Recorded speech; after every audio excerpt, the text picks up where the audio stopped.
And that's really interesting. So I work at a retailer in New York 2 years ago, and we had issues with antisocial behaviour. And the issue around the store itself wasn't targeted at the store, but you may have seen it if you're floating around New York or Chicago, if you've ever been there. We have what's known as transients or unsheltered or homeless people, and they hold the door open and close it for people when they leave the store. Again, they've no malice in terms of what they're doing, but it causes issues for the store in terms of staff not feeling safe.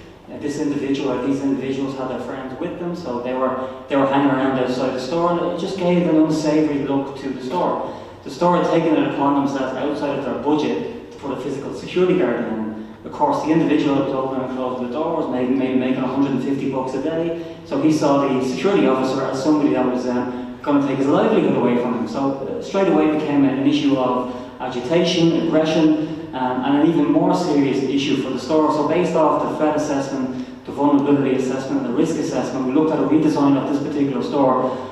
The budget wasn't going to be there for the security guard long term, and the cost of what we implemented was 3 months the cost of a security guard was a redesign of the door. And I've shared this openly and publicly, not naming the business itself, but we removed the opening and closing traditional door and replaced it with a revolving door. So essentially removing the opportunity for this individual to open and close the door without having the significant cost or the knock-on effect of aggression and agitation, which again, it was easy to track commercially because you're looking at the tills ringing or not ringing. So in the US, it's really easy to get crime demographics, unlike it is in Ireland, for the streets in your line and CSO. But over there, it's really easy. But what we can rely on are facts and figures. And when the tills are ringing again and people are making money, there's a direct correlation between the individual being displaced from that store, the staff feeling safer in terms of the safety and perception survey, and the tills beginning to ring and the bottom line being affected. So I look at crime prevention, CPTED, or crime prevention through environmental design, physical security, as not only a crime mitigation tool or displacement tool, but as a business enabler.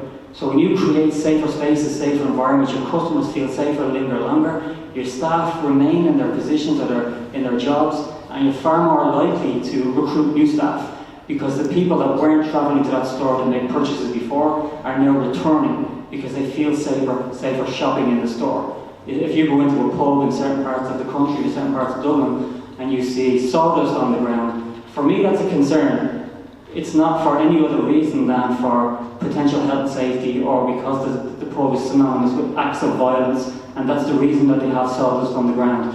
Gavin alluded to it as well, physical security guards, having armed police in certain areas 24/7, it may create the illusion of safer space, but there's a reason that it's there. So it's really important we take that